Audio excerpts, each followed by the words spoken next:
আসসালামু আলাইকুম। দেশ এবং দেশের বাইরে যারা আছেন তাদের প্রত্যেকেই আমার সালাম, আসসালামু আলাইকুম।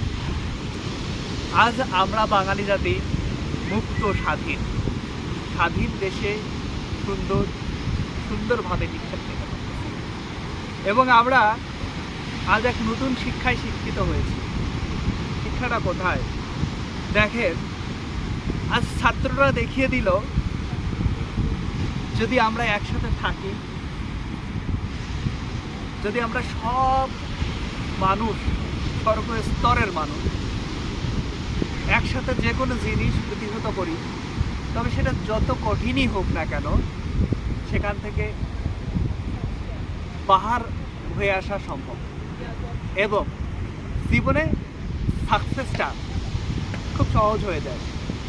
খুব ছোট্টবেলায় আমার বাবা আমাকে একটা গল্প শোনাইত যে, বাবা, জীবনে যদি কখনো কোনো বিপদে পড়িস, কখনো ছত্রভঙ্গ হবি না, একসাথে থাকবি। সেই ক্ষেত্রে তিনি একটা চাষির ছেলের গল্প বলেছিলেন। সেটা হচ্ছে চাষির 10 ছেলে।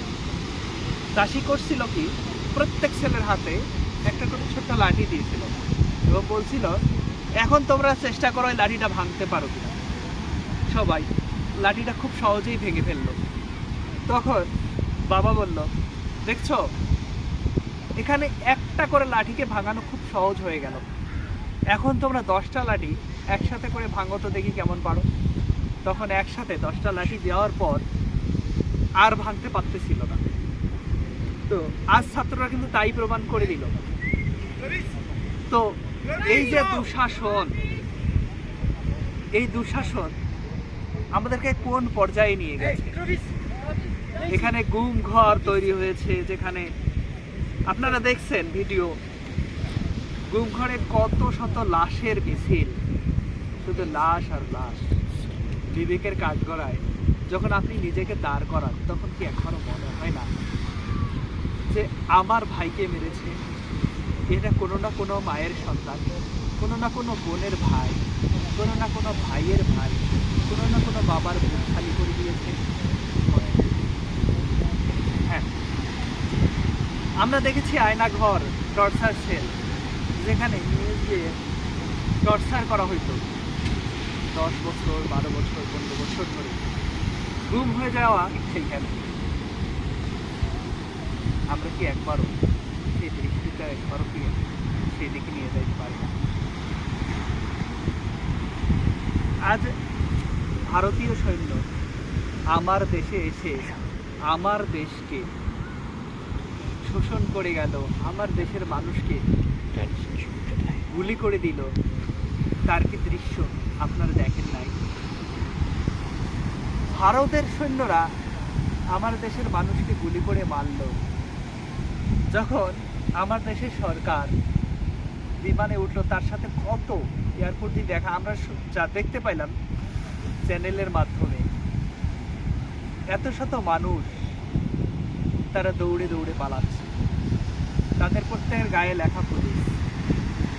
কেন ভারতীয় পুলিশ আমার মায়ের বুকে কেন গুলি করে? আমার ভাইয়ের বুকে কেন? আমার বোনের বুকে কেন গুলি করে? বিজিবিরা কতগুলো ভারতীয় সৈন্য আটকাইছে। সেখানে কি আপনারা দেখেন নাই যে ভারতীয়রা কিভাবে আমার দেশের মানুষকে আহত করতেছে? আমার দেশের বর্ডার আজ সুরক্ষিত না। বর্ডারে যারা বসবাস করে তাদের বুকে গুলি চালানো হয়। আপনারা ফেলানির লাশ দেখেন নাই?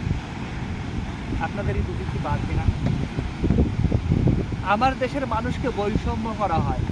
সে হিন্দু বলি আমরা সংখ্যালঘু, সে বৌদ্ধ বলি আমরা সংখ্যালঘু, সে চাকমা বলি সংখ্যালঘু। কিন্তু আমরা একবারও বলি না সে বাংলাদেশি, বাংলাদেশে জন্মগ্রহণ করেছে। এই বাংলাদেশ আমার, আপনার, তাদের। সেও জন্মসূত্রে এই বাংলার মালিক, এই মাটির মালিক। তবে কেন সে বৈষম্য? কেন বৈষম্য শিকার হবে? কেন বলতে পারি না যে সে সংখ্যালঘু, সে আমার ভাই? সংখ্যালঘু বলতে কি বোঝায় জানেন? যার জনসংখ্যা কম, যে সংখ্যায় কম তাকে আমরা সংখ্যালঘু বলি। তো সে কি জনসংখ্যায় কম? ধর্মে আলাদা হইতে পারে, কিন্তু জাতিগতভাবে সেও বাংলাদেশ, সেও বাঙালি। আসুন না আমরা কাঁধে কাঁধ মিলিয়ে দেশের সেবা করি। আপনারা পিনাকি ভট্টাচার্যকে দেখেছেন, কত সুন্দরভাবে ফ্রান্স থেকে সেও কিন্তু প্রতিবাদ করেছে, শত শত স্টুডেন্ট এসে প্রতিবাদ করেছে, আপনারা দেখেছেন। তবে কেন তারাও তো প্রতিবাদ করবে, তারাও আপনার আমার কাঁধে হাত মিলাইবে।